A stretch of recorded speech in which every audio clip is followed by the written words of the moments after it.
السلام علیکم دوستو، میرا نام ہے اسامہ رشید اور آپ لوگ دیکھ رہے ہیں یوٹیوب چینل انفوٹیک ہب۔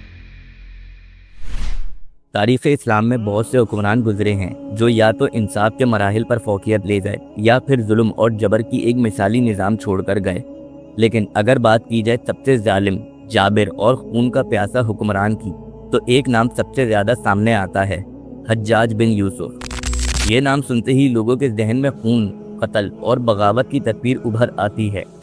حجاج بن یوسف کا اصل نام ابو محمد الحجاج بن یوسف الثقفی تھا۔ یہ 661 عیسوی میں طائف، حجاز میں پیدا ہوا۔ اس کا تعلق بنو ثقیف قبیلے سے تھا جو قریش کا ایک قریبی قبیلہ مانا جاتا تھا۔ حجاج کا باپ یوسف بن عقیل ایک عام انسان تھا، لیکن اس کا بیٹا تاریخ کا ایک ایسا کردار بنا جو کہ اسلام کا طاقتور لیکن ظالم حکمران کے طور پر مشہور ہوا۔ حجاج کی شروعاتی زندگی علم اور تعلیم میں گزری۔ یہ ایک سمجھدار اور زبردست عربک ادب اور زبان کا استاد تھا۔ قرآن اور حدیث کا بھی اچھا علم رکھتا تھا، مگر جب اس نے سیاست کا رخ کیا تو اس کی سوچ بالکل مختلف ہو گئی۔ پہلے یہ معاویہ بن ابی سفیان کے دور میں سپاہیوں کا استاد تھا، جہاں یہ فوجیوں کو ٹریننگ دیا کرتا تھا، مگر اس کی اصل شہرت تب ہوئی جب عبد الملک بن مروان نے اس کی فوج کا سپہ سالار بنایا۔ عبد الملک بن مروان کو ایک ایسے آدمی کی ضرورت تھی جو ان بغاوتوں کو ختم کر سکے۔ اس وقت کوفہ اور بصرہ میں بغاوت چل رہی تھی اور عبداللہ بن زبیر رضی اللہ تعالی عنہ نے مکہ میں خلافت کا دعویٰ کر دیا تھا۔ حجاج بن یوسف کو یہ ذمہ داری دی گئی تھی کہ وہ ان بغاوت کو ختم کرے۔ جب عبداللہ بن زبیر نے مکہ میں اپنی حکومت قائم کر لی تو عبد الملک بن مروان نے حجاج بن یوسف کو ایک بڑا لشکر دے کر بھیجا کہ وہ اس بغاوت کو ختم کرے۔ حجاج نے مکہ میں توپوں کے ذریعے پتھر برسائے اور خانہ کعبہ کو نقصان پہنچایا۔ یہ اسلام کی تاریخ کا ایک بہت بڑا گناہ تھا جو اس نے صرف اس لیے کیا تاکہ اپنے خلیفہ کا مقام مضبوط کر سکے۔ اس جنگ میں عبداللہ بن زبیر رضی اللہ تعالی عنہ کو حجاج بن یوسف نے قتل کروا دیا اور آپ کی لاش کو خانہ کعبہ پر عبرت کے طور پر لٹکا دیا، اور پھر حجاج نے حکم دیا کہ اس کی ماں یعنی اسما بنت ابو بکر کو میرے پاس بالوں سے پکڑ کر لے کر آؤ۔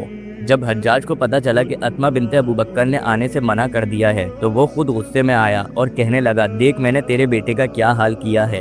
تو آپ نے حجاج سے کہا کہ رسول اللہ صلی اللہ علیہ وسلم نے فرمایا تھا، میرے بعد ایک کذاب اور ایک ظالم شخص پیدا ہوگا اور ظالم تو ہے۔ بعد میں حجاج نے حضرت عبداللہ بن زبیر کی لاش کو اٹھا کر یہودیوں کے قبرستان میں پھینکوا دیا تھا۔ جب مکہ کا مسئلہ حل ہو گیا تو حجاج بن یوسف کو کوفہ اور بصرہ کا گورنر بنا دیا گیا۔ اس وقت عراق بغاوت کا مرکز بن چکا تھا، مگر حجاج نے اس بغاوت کو خوف اور دہشت کے ذریعے کنٹرول کیا۔ اس نے حکم دیا، جس نے میرے حکم کی نافرمانی کی اس کا سر اس کے بدن سے جدا ہوگا۔ حجاج بن یوسف کا سب سے بڑا ظلم حضرت سعید بن جبیر رضی اللہ تعالی عنہ کا قتل تھا۔ حضرت سعید بن جبیر رضی اللہ تعالی عنہ ایک بہت عظیم تابعی تھے۔ آپ نے اپنی وفات سے پہلے حجاج کے لیے بد دعا کری تھی کہ اے اللہ، اس ظالم کو میرے بعد کسی پر مسلط نہ کرنا، اور پھر تاریخ گواہ ہے کہ حضرت سعید بن جبیر رضی اللہ تعالی عنہ کی شہادت کے بعد حجاج بن یوسف صرف 15 دن زندہ رہا۔ آخر اس ظالم کا انجام بھی بہت عبرتناک ہوا۔ اس کو آخری وقتوں میں کینسر ہو گیا تھا۔ جب اس کا مرنے کا وقت قریب آیا تو اس کا بدن جلنے لگا، بخار چڑھ گیا اور وہ چیخنے لگا۔ آخر وہ 95 ہجری میں 714 عیسوی میں ذلیل و خوار ہو کر مر گیا۔ حجاج بن یوسف ایک ایسا ظالم شخص تھا کہ تاریخ کے مطابق اس نے اپنے ہاتھوں سے 70,000 سے زیادہ لوگوں کی گردنیں قلم کری تھی۔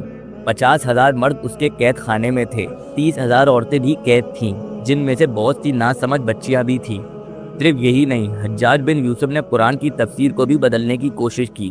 اس نے قرآن کی عربک رائٹنگ اسٹائل کو بدلنے کا حکم دیا، جو قرآن کی اصلی شکل میں ایک تجزیاتی تبدیلی تھی۔ اگر آپ لوگوں کو ہماری یہ ویڈیو پسند آئی ہو تو لازمی ہمارے چینل کو سبسکرائب کر دیں۔ ابھی کے لیے ہمیں دیں اجازت، اپنا بہت سارا خیال رکھیے گا۔ اللہ حافظ۔